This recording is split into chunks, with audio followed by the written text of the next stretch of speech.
grandísima y el caballo bien chiquito, ¿no? Y era al revés, realmente el caballo es el que se veía más grande. Entonces la estatua está bien, ahí estuvo Madero enfrente, ¿no? Cuando la escena trágica, pero sí las proporciones de las estatuas como que no se equivocan.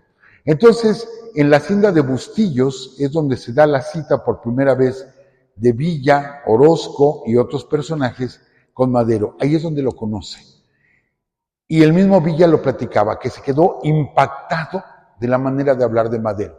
Madero era un excelente orador, y se quedó impactado de escucharlo, ¿sí? Seguramente le dijo muchas cosas que don Abraham González ya le había platicado, y lo vino a comprobar.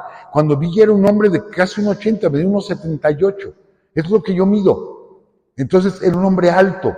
Imagínense con Madero tan bajito, ¿no? de estatura. Y todavía Orozco era más alto. Todavía Pascual Orozco era más alto. Venustiano Carranza medía 1,90. Era altísimo Venustiano Carranza. Entonces, pues por eso me imagino que usaba ese tipo de caballos Madero. Pasamos a la siguiente, Doris, por favor. Bien, este es Pascual Orozco, que se va a convertir en el primer, digamos, personaje así grande de la Revolución Mexicana, por lo que fue la toma de Ciudad Juárez, que vamos a platicarles ahorita. Se va a convertir en el primer gran personaje, ¿sí? Pasamos a la siguiente. Bueno, lo tenemos el Plan de San Luis. Ok, regresamos poquito, Doris. Bien, nada más hasta el Plan de San Luis. Es que antes de ver una fotografía que les quiero enseñar, les quiero comentar una anécdota personal.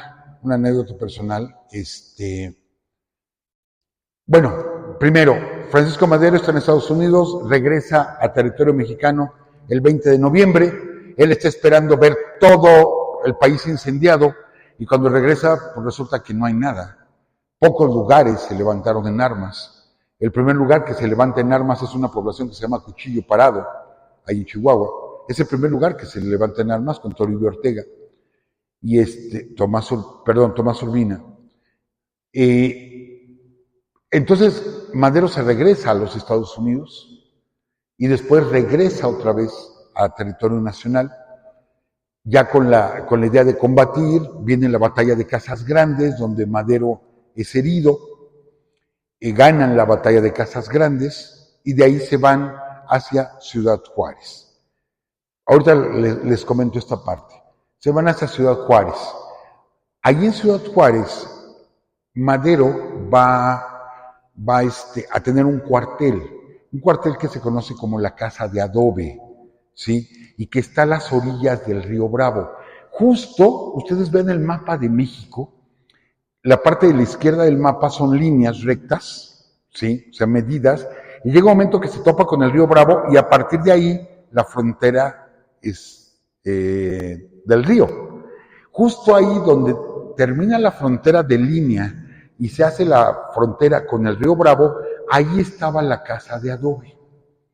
Es un caserío, bueno, es un pequeño jacal, y ahí pone su cuartel general Francisco I. Madero para poder atacar Ciudad Juárez. Y aquí va mi anécdota personal. Tuve una maestra de Historia Universal, hace ya muchos años, Historia Universal, y entonces ella nos presentaba transparencias. Todavía no había diapositivas como estas, eran transparencias. ¿Se acordarán ustedes de estos campeoncitos? ¿Sí? Era lo que nos ponía. Entonces nos hablaba de Florencia, de Venecia, de París, pues de la época medieval, de las pirámides de Egipto. Nos hablaba y nos iba poniendo transparencias. Pero en todas las transparencias salía ella, ¿sí? Ella con su esposo o con sus hijos, en todas aparecía ella. Entonces, sí, no faltó alguien que le dijera, maestra, ¿nos está presumiendo o qué? Que usted ya fue a todos esos lugares. Y la maestra, me acuerdo que decía, no, muchachos, es un esfuerzo el que yo hice para poder ir hasta Europa y hasta África a tomar estas fotos para ustedes, para que ustedes las disfruten. O sea, fue un esfuerzo el que yo hice. No es que les esté yo presumiendo que conozco la muralla china y todo eso. Está bien. Pasamos a la siguiente. Esta es la Casa de Adobe. en Ciudad Juárez, ahí estoy yo, hice un esfuerzo muy grande para ir hasta Ciudad Juárez y estar ahí en la casa de adobe, justo en el lugar donde estaba el cuartel. No vayan a pensar que estoy presumiendo para nada, para nada. Les digo, igual que mi maestra, hice un esfuerzo. No, ya hablando en serio, amigos, gracias a nuestros amigos de Ciudad Juárez, a lo mejor nos están viendo ahorita en directo, ellos nos llevaron, dimos algunas conferencias en Ciudad Juárez. La semana pasada estábamos ahí y tuvimos oportunidad de que nos llevaran. Esto está, les digo, pegado a la frontera. Tenemos enfrente el río Bravo y está a las afueras de Ciudad Juárez. Es impresionante el lugar. Cuando estuvimos ahí y pudimos visitar, esta construcción ya no es, no es original. El río Bravo creció y se llevó la construcción original y se reconstruyó en los años 70. Pero a unos metros de aquí, hagan de cuenta, a esta altura, están las bardas originales de lo que fue la casa de adobe. Entonces, pues tuvimos la oportunidad de estar ahí y esta foto sí es de esa casa original, de 1910, ahí donde puso su cuartel Francisco I. Madero. Pasamos a la siguiente, Doris, por favor. Algo que nos llamó la atención, amigos, de veras, y no es que esté haciendo yo un comercial, pero sí quiero comentar algo que nos dijeron en Ciudad Juárez. Nos dijeron, hablen bien de nosotros, por favor. Dice, porque han hablado tan mal de Ciudad Juárez. Y ya pasó la época difícil, sí, ya pasó. La verdad se ve Ciudad Juárez tranquilo. Y se ve a la gente de Juárez queriendo levantar la ciudad. Y hay mucho que ver en Ciudad Juárez, la verdad. Hicimos un recorrido, hay mucha historia en Ciudad Juárez, es impresionante. Y ahorita les voy a hacer otro comentario al respecto. Y ellos tienen esta piedra, una piedra que se ve rara, picuda, pero que ustedes se fijan, era lugar de vigía de los revolucionarios. La foto de arriba es de 1911, ¿sí?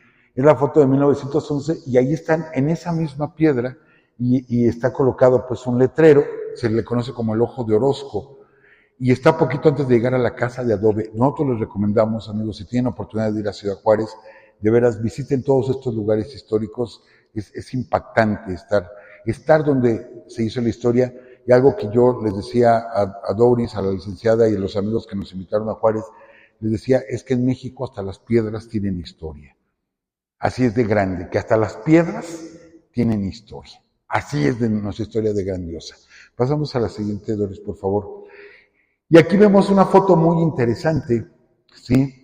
Me voy a cruzar un poquito. Tenemos a Madero en el centro, don Abraham González, por ejemplo, está aquí, Pancho Villa está acá, Gustavo Amadero, ¿sí? Siempre cuidándole, como quien dice, las espaldas, ¿no? A Francisco, está Orozco, está Vázquez Gómez, esta es la gente que va a tomar Ciudad Juárez. Ellos son los que van a tomar Juárez y están precisamente afuera de la casa de adobe. Pasamos a la siguiente, Doris, por favor. Y bueno, se viene la toma de Ciudad Juárez en mayo de 1911. Hay un terrible fraude electoral en 1910. No podía votar cualquier persona. No es como ahorita que cualquier persona siendo mayor de edad puede votar, en ese tiempo no. Y hay un fraude escandaloso, ¿sí? Le roban las elecciones a Madero, lanza el plan de San Luis, se inicia la revolución, hay algunas batallas, pero la batalla más importante va a ser esta. Ciudad Juárez, antiguo Paso del Norte. Paso del Norte, lugar donde estuvo Benito Juárez, lugar donde se fue a esconder o a protegerse contra la intervención francesa, un pequeño caserío que por eso ya en los años 80 del siglo XIX le cambian el nombre por Ciudad Juárez, pero era Paso del Norte. Paso del Norte porque por ahí pasaban las conductas de plata, de la ruta de la plata que partía desde Santa Fe. Acuérdense que Nuevo México pertenecía a México. Entonces desde Santa Fe venían las conductas de plata, pasaban por Paso del Norte, llegaban a Chihuahua y de ahí iban bajando Durango, San Luis Potosí, Querétaro, Ciudad de México, Puebla, Veracruz, La Habana, España. Era el camino, era la ruta de la plata. Entonces por eso se llamaba Paso del Norte. Pero después les digo, le ponen Ciudad Juárez. Y aquí vamos a tener la primera gran batalla de la Revolución Mexicana. En esa batalla, en mayo, ¿sí? 8, 9 y 10 de mayo de 1911, quien está encabezando todo el contingente es Pascual Orozco. Pascual Orozco lo pone a cargo, Madero pone a Pascual Orozco a cargo, y los revolucionarios, al final la guarnición dentro de Ciudad Juárez era de 700 hombres, con 2 morteros y una ametralladora. Y la gente que llega Cástulo Herrera, llega Toribio Ortega, llegan muchos revolucionarios con su gente, suman más de 3,000 hombres para atacar la ciudad. Suman más de 3,000 hombres. Entonces, pero era Francisco Madero, y Francisco Madero no era belicoso, era más pacifista. Entonces, llegan las fuerzas revolucionarias desde abril, rodean Ciudad Juárez, tienen a la espalda, por eso la mención de que tenían el río Bravo ahí pegadito. Entonces, los soldados federales se protegen teniendo a espaldas el río Bravo. Entonces dicen, no nos pueden tirar, porque si nos tiran balazos, las balas pueden cruzar y le pegan a un americano y la bronca que se arma. Y efectivamente los americanos saben que hay guerra o que va a haber guerra, pero ellos en lugar de esconderse, hasta rentan espacio en los edificios para asomarse con binoculares y estar viendo todos los movimientos bélicos. Para ellos era un espectáculo, era un show, así por completo. Entonces, no pueden atacar por todos lados, porque les digo, está el río Bravo, hay que rodear la ciudad, y la gente está enojada, la gente quiere pelea, y de pronto Francisco Madero, no, espérense muchachos, es que ya queremos pelear, es que ya queremos enfrentarnos a los federales, espérense, ¿sí? Para esto, como ya hay algunos levantamientos en varias partes del país, pequeños levantamientos, este era el más grande, empiezan las negociaciones con Porfirio Díaz. Porfirio Díaz llega a enviar incluso a Yves de Mantur, lo envía a platicar con Madero, ahí a la casa de adobe, ahí se dan las conversaciones y lo que el gobierno ofrece, a ver, vamos a parar esta revuelta, vamos a hacer esto, te ofrezco 10 gubernaturas, y te ofrezco tantas curules para diputado, y con eso ya le paras. Y Madero dice, no, queremos la renuncia de Porfirio Díaz. Pues siguen las negociaciones, es un armisticio, siguen las negociaciones, y bueno, ¿sabes qué? Te ofrecemos la vicepresidencia, ¿sí? Y Madero dice, no quiero la vicepresidencia, tiene que renunciar Porfirio Díaz. Y Orozco y Villa, ya, señor Madero, ¿qué estamos esperando? Vamos sobre de ellos.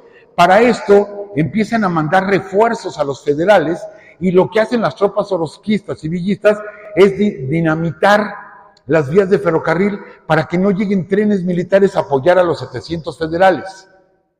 Entonces, sigue el armisticio, que por cierto, fíjense lo que es curioso, son datos bien curiosos. Este dato, hasta ahora que fuimos a Juárez, platicando con uno de los cronistas de la ciudad, nos platicó, el general en jefe de los federales, Juan N. Navarro, era primo de Madero, yo no sabía.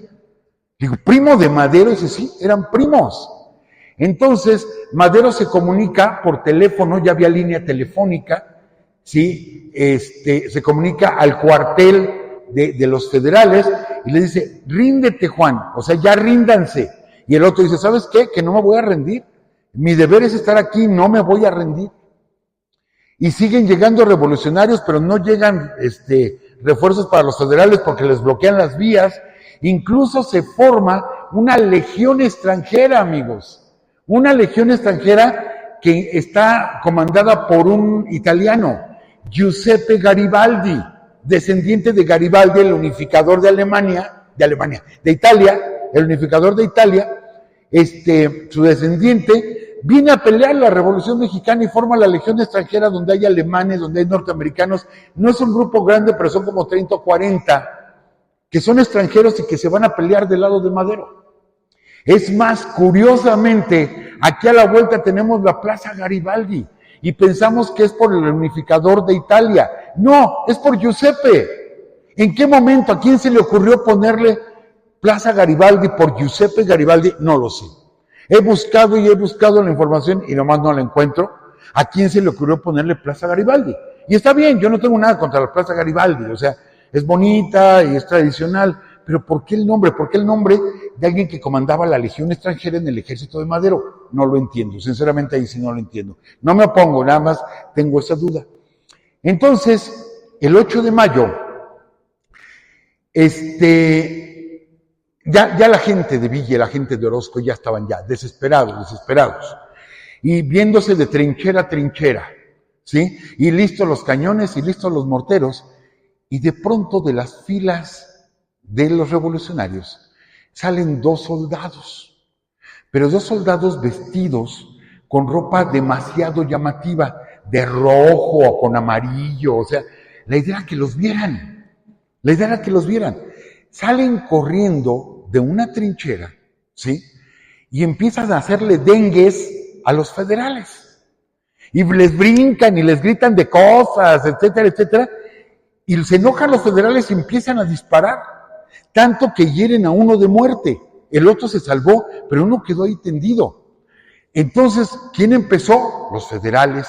Y agarra desde la trinchera, desde los revolucionarios, y empiezan a disparar. ¿Sí? Y esto se va haciendo más grande, y la Ciudad Juárez estaba rodeada, excepto por la parte del río Bravo, y esto va creciendo y empiezan los morteros, y empiezan las granadas, y de pronto se despierta Francisco Madero. ¿Qué está pasando? Pues que ya empezó la pelea. ¿Cómo que empezó la pelea? ¿Quién les dio la orden? No, es que ellos empezaron, pero realmente fue una provocación muy, muy infantil, si ustedes quieren, pero fue una provocación.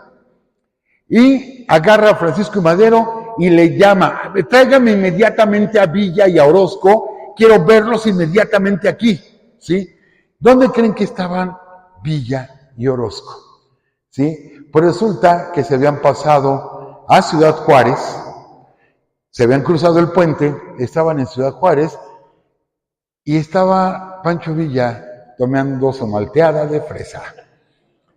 Allí estaba, tomando su malteada de fresa, y Orozco sí, él tomaba alcohol, Villa no, Villa era abstemio, ni fumaba ni bebía. Que me llama la atención, paréntesis, vi hace ratito la película Sierra Villa, y hay una escena donde está Pedro Armendáriz, y se ve muy gallardo el tipo, y agarra el cigarro, lo fuma y lo avienta. Y yo dije, error, Villa no fumaba. Les digo, hay muchos errores ahí. Pero bueno, estaban ellos allá en el Paso, Texas, uno tomando malteadas, el otro tomando alcohol, y de pronto le dicen que los manda a llamar el señor Madero. Pues no agarraron un taxi, ¿sí? No agarraron un taxi, literal, y cruzaron el puente hacia México en taxi, porque los llamaba el señor Madero, teniendo caballos, pues eran jinetes, pues se van en taxi, y ya llegan con el señor Madero. ¿Qué pasa, señor Madero? ¿Cómo que qué pasa? Que vean ustedes, ya se armó esto en grande, y la balacera y los cañonazos. Ahorita los calmamos. Aguántenos. Se va Villa y Orozco, que obviamente estaban de acuerdo y estaban perfectamente enterados, y como a la hora regresan, señor Madero, pues no nos hacen caso. Nosotros les decimos que ya le paren y no quieren, ¿sí? Pues agarra ya Madero y dice, pues ya, a la ofensiva. Ay, a la ofensiva vamos con todo. Y fueron batallas terribles. Bueno, la batalla fue terrible 8, 9 y 10 de mayo. Hasta que de pronto del cuartel general van encerrando en un solo punto a los federales, y de pronto del cuartel general sale una banderita blanca. Dice, nos rendimos, ¿sí? Sale la bandera blanca. Curiosamente, el que recibe la rendición de Juan N. Navarro, que era el comandante de los federales, es Giuseppe Garibaldi. Ni Orozco ni Villa. Fue Garibaldi el que recibió la rendición de parte de Juan N. Navarro.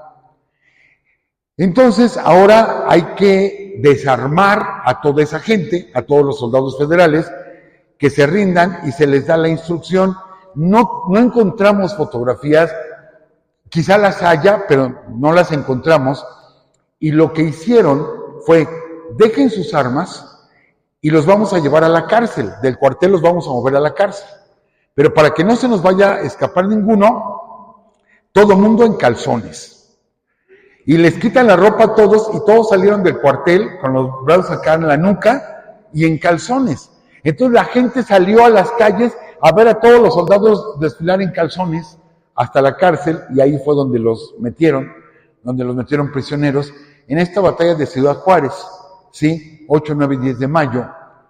Y viene lo siguiente. Este es los tratados de Ciudad Juárez, donde ya la negociación es la renuncia del general Díaz. La siguiente, Doris. Y ahí está donde los periódicos anuncian: renuncia al presidente y vicepresidente de la República, señores general Díaz y Corral. Y efectivamente renuncia Porfirio Díaz y nada más prepara sus cosas y vámonos, sale para Veracruz, se trepa a Lipiranga y a Francia, ¿sí? Y se va. Y se gana la revolución. Se gana la revolución. Yo voy a hacer una mención, por eso les digo, hay mucha polémica con esto. Yo voy a hacer una mención. El mismo Porfirio Díaz, a lo mejor por quitarle mérito a Madero, no lo sé, pero sí lo escribió Porfirio Díaz allá en Francia, que él le dolió mucho la pérdida de Ciudad Juárez, pero que a él lo que lo llevó a decidir su renuncia fue la caída de Cuautla. Cuautla de la toma Emiliano Zapata. Ahorita vamos a hablar un poquito de él. Cuautla de la toma Emiliano Zapata. Entonces, dice que eso fue lo que lo acabó de decidir, la caída de Cuautla, no de Ciudad Juárez, a lo mejor por quitarle mérito, qué amable, Carlita, gracias, qué amable, a lo mejor por quitarle méritos a Madero, pero él dice que lo decidió por Cuautla. Pero bueno, renuncia a Madero. Vamos a la siguiente, Doris. Queda como presidente interino el secretario de Relaciones Exteriores, según la Constitución, tenía que tomar el cargo en caso de faltar el presidente, y fue Francisco León de la Barra. Él es el que queda a cargo del Ejecutivo. Y bueno, pues se cumplió lo que decía Madero. Madero gana, se acabó la revolución, amigos. O sea, se acabó unos cuantos meses y todo el mundo decía: a ver, Porfirio, tienes al ejército federal completo, solamente cayó Juárez, pero todo el ejército, tienes al país controlado. ¿Cómo te rindes así de rápido? Díaz se fue. Porfirio Díaz se fue y se acabó la Revolución Mexicana. Ahí termina. Entonces León de la Barra se encarga del Ejecutivo para llamar a elecciones que obviamente la única pugna entre los partidos políticos era el vicepresidente, ¿sí? Que era la fórmula Madero-Pino Suárez, Madero-Vázquez Gómez, Madero-Bonilla, qué sé yo. Pero de todas era Madero. Obvio, iba a ganar Francisco y Madero, ¿sí? Ponemos la entrada de Madero a la Ciudad de México. Bueno, ahí está. Madero queda como presidente. Esta es la entrada de Francisco Madero a la Ciudad de México. Nunca se había visto tanta gente en la Ciudad de México. Ya ahorita, bueno, pues obvio, la ciudad ha crecido muchísimo, somos millones aquí. Pero en ese tiempo nunca se había visto tanta gente reunida por un evento, y fue precisamente por la llegada de Francisco Madero al poder aquí en la Ciudad de México. Qué cosa curiosa, el día que entró Madero a la Ciudad de México tembló, ¿sí? El día que llegó aquí a la Ciudad de México tembló, y fue un temblor fuerte. Claro, no, las casas no resistían tanto, casas de adobe, etcétera. Hubo varios muertos, o sea, fue un temblor bastante fuerte justo el día que entró Madero a la presidencia. Yo sé, vivimos en una zona donde tiembla mucho. Por ahí decían que tiembla mucho porque en el Monumento a la Revolución está Calles, está Carranza, está Villa, dicen, pues los juntan ahí, imagínense, por eso tiembla en la Ciudad de México. Pero bueno, nos regresamos un poquito, Doris. Bueno, Madero presidente, sí, Emiliano Zapata. Les iba yo a mencionar, no estamos hablando de Francisco Villa, pero es necesario mencionar a Zapata. ¿Por qué, amigos? ¿Por qué? Porque son las dos imágenes de la Revolución Mexicana. A nivel mundial, ¿sí? Yo sé que hay muchos personajes importantes, pero a nivel mundial, los dos personajes que son la imagen de la Revolución Mexicana es Emiliano Zapata y Francisco Villa. A ellos son a los que identificamos inmediatamente. Villa en el norte y Zapata en el sur. Y era lo que les iba a comentar. Amigos, ahora que acabamos de estar en el norte, que estuvimos en zona villista, que estuvimos en muchos lugares, que los amigos de Ciudad Juárez nos llevaron a muchos lugares, transmitimos desde Presidencia Municipal, bueno, estuvo increíble todo aquello. Notamos que no hay admiración por Villa, no es admiración, es veneración por Villa. ¿Sí? La imagen de Villa es fuertísima. Después de 100 años es fuertísima la imagen de Villa allá en el norte. Lo que nos ha pasado cuando hemos ido al sur. Al sur, por favor, no le toquen a la gente a Zapata. O sea, Zapata es el sur de México. Zapata es el campesinado, Zapata es el campo. Entonces se siente, les digo, nosotros que hemos estado en esos lugares, afortunadamente, sentimos la presencia de ambos. Zapata tiene otra personalidad. Zapata es más callado, Zapata es más, ¿cómo les puedo decir? Más meditabundo, Emiliano Zapata, aunque al final los dos tenían rasgos muy humanos, sumamente humanos. Los dos, tanto Villa como Zapata, enamoradizos a más no poder. Tuvieron muchas mujeres. Decía Taibo, y estoy muy de acuerdo con Taibo, con Paco Ignacio Taibo, cuando dicen que Villa no creía en el matrimonio. Claro que creía en el matrimonio, se casó 27 veces. O sea, claro que cree en el matrimonio, lo que no cree es en el divorcio. Como que no se lo enseñaron, ¿no? Bueno, Zapata solo se casó una vez con Josefa Espejo. Fue su única esposa legítima, pero tuvo más de 15 mujeres. O sea, tuvo muchísimos hijos, Emiliano Zapata, pero su única boda legítima, les digo, es más, Villa se llegó a casar 2 veces con la misma mujer porque se le había olvidado que ya se había casado con ella. Real, real. Se le olvidó que ya se habían casado y se volvió a casar con ella. Zapata solamente tuvo una esposa legítima, tuvo varias mujeres, y aquí es donde viene el problema. Cuando Madero ya es presidente de la República, pasamos a la siguiente, Doris, por favor, es presidente de la República. Aquí van a comenzar los problemas. Cuando el plan de San Luis, lo que se había estipulado en el plan de San Luis, no se cumple, ¿sí? Y Madero, que les digo, es pacifista, es tranquilo así. A ver, vamos a hacer los cambios poco a poco. No, hay que quitar toda la estructura de poder y hacer una nueva estructura. Y Madero, no, tranquilos, vamos poco a poco. No, pues Pascual Orozco se va en contra de Villa. Pascual Orozco, que lo ayudó a tomar Ciudad Juárez, ahora se va en contra de Francisco Villa. De Francisco y Madero. Se va en contra de Madero. Y tiene un general bajo sus órdenes, Madero, que es el general que acompañó a Veracruz a Porfirio Díaz, Victoriano Huerta. Y entonces llama a Victoriano Huerta y lo envía a pelear al norte contra Pascual Orozco. Y de pronto queda Villa bajo las órdenes de Victoriano Huerta, ahora peleando con el que había sido su compañero en la toma de Ciudad Juárez, contra Orozco, contra los colorados de Orozco. Pero Zapata lanza el plan de Ayala. Repasemos el plan de Ayala. El plan de Ayala es contra Madero. 5 veces en el plan de Ayala se menciona traidor a Madero. El plan de Ayala es contra Madero, porque no cumplió el tercer artículo del plan de San Luis, que era la restitución de tierras. Entonces Madero tiene problemas en el norte con Pascual Orozco, que antes era su aliado, y ahora tiene problemas en el sur con Zapata, aquí en Cuernavaca, y ahí va Madero hasta Cuernavaca. Madero hasta Cuernavaca para ver a Zapata. Él mismo va, no lo llama, él mismo va. Y ahí aprovecha Zapata y se casa, ¿sí? Y es donde le pide que sea su testigo. Madero es testigo de la boda de Zapata. Madero y su zarape. Perdón, no lo digo como broma, lo digo con respeto, pero es que así le decían a la esposa de Madero. Su zarape, porque era Sara P. de Madero, porque era Sara Pérez de Madero. Entonces, como era atacar a Madero, pues era el zarape de Madero.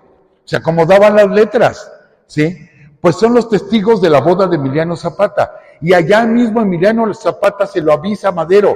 ¿Sabe qué? Quite usted a toda esa gente que tiene ahí, porque esa gente lo va a matar. No lo mato yo, porque esa gente lo va a matar a usted. No es necesario que yo lo mate. Y queda mal, ¿sí? Queda mal. Francisco León de la Barra ya había enviado a Huerta a pelear contra Zapata. Fue cruel Victoriano Huerta contra los zapatistas. Y Madero lo que va a hacer es enviar a Felipe Ángeles. Y a Huerta lo manda al norte. Y Felipe Ángeles se va al sur. Esto va a ser bien importante posteriormente, porque se va a dar mucha simpatía entre Felipe Ángeles y Emiliano Zapata. Se va a dar mucha simpatía. Pasamos a la siguiente, Doris. Aquí tenemos ya después de la decena trágica, les adelanto un poquito, después de la decena trágica, Pascual Orozco, que había estado del lado de Madero, esto ya es después de la muerte de Madero, los vemos con Victoriano Huerta. Victoriano Huerta siendo presidente, ¿sí? Y los vemos bien abrazados, bien contentos, y es más, les adelanto, les digo un poquito, Victoriano Huerta envía al papá de Pascual Orozco a hablar con Zapata para que Zapata se rinda, y Zapata lo agarra prisionero y lo fusila, al papá de Pascual Orozco, lo fusila. Para que vean cómo estaban los problemas pero fuertes. Pasamos a la siguiente, Doris. Bueno, ya casi vamos a llegar al final, ya casi. Resulta que queda Villa bajo las órdenes de Victoriano Huerta. Entonces se da un pleito bien absurdo, un pleito por una yegua. Les digo, para ellos eran muy importantes los caballos. Y se da un pleito por una yegua que se apropia Pancho Villa y que supuestamente se la iba a quedar Victoriano Huerta. Y entonces, Huerta le da la orden a Villa de que se presente en el cuartel. Villa está enfermo, no sabemos exactamente qué, pero le decía, tenía los fríos, entonces tenía temperatura y escalofrío, etcétera, estaba enfermo. Y llega de todos modos al cuartel de Huerta y le dice, ¿sabe qué? A usted se le va a formar consejo de guerra, ¿sí? Por insubordinación. Y Villa dice, ¿pero por qué? Por el caballo, o sea, por una yegua. El chiste es que se llevan al paredón, ahí la dejamos, se llevan al paredón a Francisco Villa. Esta foto es real, donde está Francisco Villa frente al paredón de fusilamiento. Están a punto de fusilarlo. Huerta sabe que tiene un enemigo potencial ahí. Huerta viene del colegio militar. Es más, amigos, a Huerta lo felicitó Benito Juárez. Huerta lo conoció, Juárez conoció a Huerta cuando era cadete del colegio militar y era un cadete muy destacado, y el mismo Juárez le dijo, ojalá haya muchos mexicanos como usted. Qué bueno que no se cumplió lo que dijo Juárez. Y con Huerta tuvimos. Entonces, ¿cómo es posible de que un tipo que no sabía casi ni leer ni escribir tuviera tanto auge, tanta gente que lo siguiera? Había mucha envidia de Huerta hacia Villa, y lo que quería era matarlo. Pero justo cuando ya lo tienen en el pelotón de fusilamiento, que muchos critican, es que se puso a llorar Pancho Villa. Sí, Pancho Villa lloraba, y lloró muchas veces. No una ni dos, lloró muchas veces, lo vieron llorar a Pancho Villa, eso es cierto. Pero dicen, es que se puso de rodillas. Es ahí donde, a ver, resulta que sí se arrodilla, pero nada más puso una rodilla al suelo para recargarse en la otra, porque pide permiso para escribir sus últimas cartas de despedida. Y como no tenían que recargarse, pone una rodilla al piso y en la otra se está apoyando y está escribiendo Villa lo poquito que podía escribir. Por eso sabemos que sí sabía escribir. Poco, pero sabía. Pero mucha gente dice, no, se le puso de rodillas a Huerta. No se le puso de rodillas a Huerta. Obvio no quería que lo mataran, y menos por esa tontería, ¿sí? Para esto, Raúl Madero, que está allá, se comunica con Francisco Madero, que está aquí en la Ciudad de México, por telegrama, por teléfono, rapidísimo, y consigue el indulto de Francisco Madero, y prácticamente en el paredón llega Raúl Madero, aquí está, se suspende la ejecución, y se salva Pancho Villa. En sí, quien lo salva es Raúl Madero, es el que lo salva. Bueno, y Francisco aquí. Y entonces viene la orden de Francisco Madero de que queda preso Pancho Villa, ¿sí? Y que lo traigan a la Ciudad de México. Y efectivamente queda hecho prisionero Francisco Villa, Doris, y lo trasladan a la Ciudad de México. Él va a llegar a la cárcel de Lecumberri, que era la penitenciaria nacional, ahí se llamaba. Llega a la cárcel de Lecumberri, ahí está un tiempo. Villa le escribe varias cartas a Madero, donde le dice que están cometiendo una injusticia con él, que no era para tanto el problema de la yegua, ¿sí? Y Madero sabe que si Villa lo suelta, lo matan. Entonces, lo entendemos que casi lo está protegiendo. Y lo cambia de cárcel, lo cambia de Lecumberri y lo pasa a Tlatelolco. Pero aguas, amigos, subrayo, aquí en Lecumberri está está Félix Díaz, hecho prisionero. Y en Tlatelolco está Bernardo Reyes. ¿Sí? Félix Díaz, el sobrino de Porfirio, que en ese tiempo le decían el sobrino de su tío, porque no tenía otro mérito Félix Díaz, y Bernardo Reyes, que era quien le iba a heredar el poder, Porfirio Díaz. Entonces Villa se entera, pues entre plática, entre presos, entre los que estaban ahí detenidos, se entera y nota que hay movimientos raros y hay como que un rumor, y le avisa a Madero: señor Madero, se está preparando algo en su contra, ¿sí?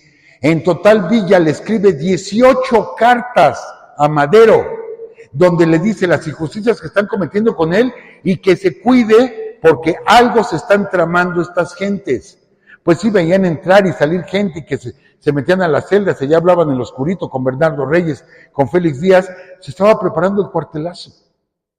Pasamos a la siguiente, Doris. ¿Sí? Allá en Lecumberri va a conocer este personaje. Este personaje a lo mejor lo oímos y no nos salta tanto, que es el general Gildardo Magaña. Gildardo Magaña, que lo van a detener, lo dejan libre en la época porfirista, se va a Morelos. Él sí tiene toda una preparación anarquista de los Flores Magón. Acuérdense que hemos platicado mucho de los Flores Magón. Él sí tiene esa preparación. Está ya en Morelos y en una comisión que lo manda Zapata a la Ciudad de México, lo meten preso y queda junto con Francisco Villa.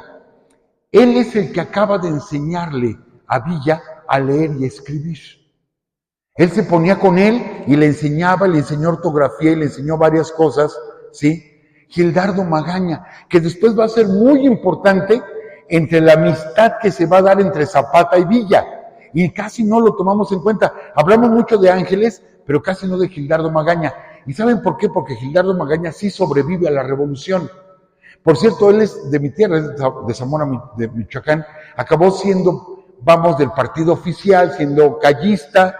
Entonces, como que no quiere nadie recordar tanto a Gildardo Magaña. Pero él es el que le termina por enseñarles de leer y escribir a Villa ahí en la cárcel. Les digo, lo pasan a Santiago Tlatelolco, pasamos a la siguiente, y resulta que Pancho Villa conoce ahí a otro personaje, Carlitos Jáuregui. Carlos Jáuregui, pero todos le decían Carlitos. Y Carlitos Jáuregui, ¿sí? Visita, puede salir de la cárcel, entrar, él trabajaba ahí en la penitenciaría, en una oficina, y platicaba con Villa, y él le facilitaba una máquina de escribir a Pancho Villa, y le conseguía libros. El primer libro que lee Pancho Villa en su vida es Los Tres Mosqueteros. Curiosamente, Los Tres Mosqueteros es el primer libro que leyó, y a partir de ahí lee muchos libros, sobre todo de guerra, de aventuras, de novelas, etcétera, de acción. Y entonces él es el que le dice, ¿sí?, que por qué no se escapa. Entonces empiezan a idear la fuga de Pancho Villa, a idear su fuga, y lo que se les ocurre es que Pancho Villa, por eso esta fotografía, es que Pancho Villa se disfrazara de abogado, ¿sí? Entonces, de doctor, se disfrazara de doctor. Entonces, una ocasión, ¿sí?, está Carlitos Jáuregui en la celda de Villa, le trae ropa, o sea, como él trabajaba, les digo, ahí en la penitenciaría, en Tlatelolco, le lleva ropa, se cambia, se pone traje, se pone un capote, se tapa la boca con un pañuelo, se pone sombrero, se pone lentes, y sale caminando de Tlatelolco junto con Carlitos Jáuregui. Salen caminando los dos. Los guardias ni cuenta se dieron a qué hora se les escapó Villa. Y ya que salieron los dos, Villa, pensando que era una posible trampa, él mismo le dice ahí a Carlos Jáuregui: Carlitos, donde esto sea una trampa, dice, te vació la pistola en la cabeza. Y ya le dice: general, no es ninguna trampa. Saliendo ya había un coche esperándolos, salen directo hacia Toluca. Ahí en Toluca se rasura el bigote Pancho Villa, agarra un ferrocarril, se va a Guadalajara, agarra otro ferrocarril, ¿y a dónde más? A Chihuahua. Y vámonos a Ciudad Juárez, y se cruza la frontera. Y se va del lado norteamericano, y ahí es donde recibe la noticia del cuartelazo, del cual vamos a hablar en la siguiente conferencia, del cuartelazo de Victoriano Huerta. ¿Sí? Ahí es donde va a recibir la noticia. Obvio, él quería mucho a Madero. Fíjense, él le avisa a Madero, algo se están tramando. Zapata le dice, quite usted a esas gentes porque esos lo van a matar. ¿Cuánta gente le avisó? Pero el que más le avisó a Madero fue Gustavo. Gustavo incluso llegó con Huerta encañonado. Le dice, este es el que te está traicionando, hermano. Y le quita la pistola, porque era la pistola de Huerta, ¿eh? Gustavo Madero lo había desarmado. Y Madero le quita la pistola a Gustavo y se la vuelve a entregar a Huerta. Yo creo que es la peor infamia en la historia que se ha cometido en la historia de México, es la peor infamia. Que ha habido muchos muertos, sí, sabes que te estás arriesgando, que ha habido traiciones muchas. Pero una traición como esta, cuando Huerta, eso les digo, lo platicaremos con detalle, la siguiente sesión, él era el que estaba a cargo del cuidado de Madero, del presidente, y se viene el cuartelazo. Villa se entera en Estados Unidos y decide regresar a vengar la muerte de Madero. Para esto Venustiano Carranza lanza el Plan de Guadalupe en la hacienda de Guadalupe y Villa entra con unos cuantos hombres que lo están esperando, alrededor de 20, y conforme va avanzando hacia el sur, el número va creciendo, creciendo, creciendo, y la gente empieza a gritar, ¡viva Villa! Vale mencionar que los testigos de la época dicen, es que los ejércitos revolucionarios no gritaban, ¡viva Carranza! No, ¡viva el ejército constitucionalista! ¡Viva el ejército libertador del sur! Era el grito de guerra. El único grito de guerra donde se mencionaba un nombre era el de Villa. La gente iba a pelear diciendo, ¡viva Villa! Se iban a pelear por él.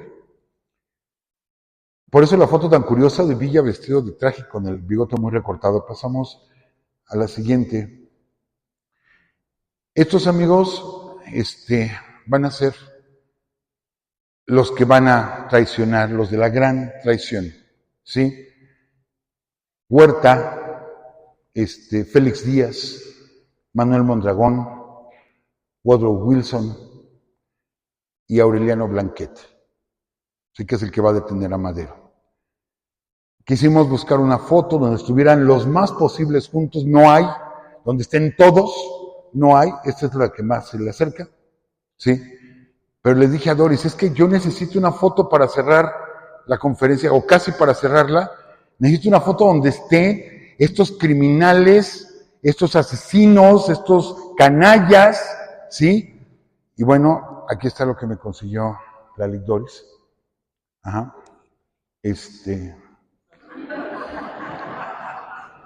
Ahí están.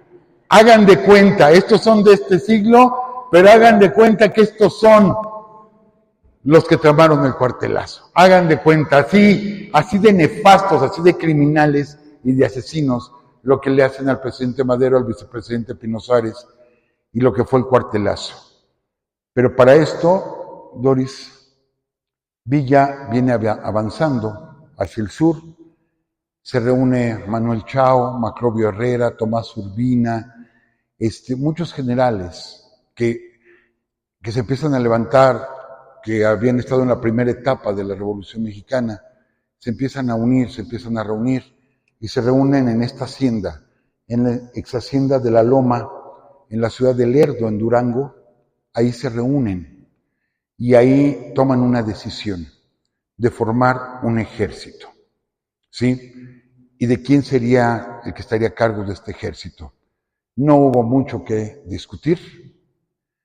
La decisión fue unánime. Queremos que sea Francisco Villa, ¿sí? ¿Quién encabeza este ejército? Se reúnen las fuerzas de todos ellos. Todavía no estaba Ángeles va a llegar poquito después. Se reúnen todos ellos en esta hacienda que podemos visitar, ahí en Lerdo, Durango. Y ahí van a hacer la División del Norte.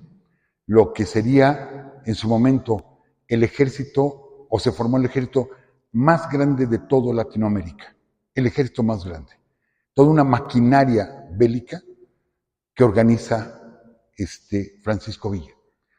Y ahí es donde se viene la segunda etapa de la Revolución Mexicana, y ahí es donde se viene, ahorita hablamos de la batalla de Ciudad Juárez, una pequeña batalla en Casas Grandes, la batalla de Cuautla, muy pocos. Pero ahí sí se viene Zacatecas, Torreón, Ojinaga, Monterrey, Orendain, etcétera. O sea, se vienen las grandes batallas de la Revolución Mexicana en esa segunda etapa y Pancho Villa va a ser uno de los principales protagonistas. De esto vamos a platicar en la siguiente ocasión y en la última platicaremos del otro Villa, del Villa que después de perder en Celaya cambia por completo Pancho Villa y vienen las cosas terribles de Pancho Villa, que son muchas de ellas, no todas, pero muchas de ellas son ciertas. Y bueno, pues con esto nos despedimos. Muchas gracias.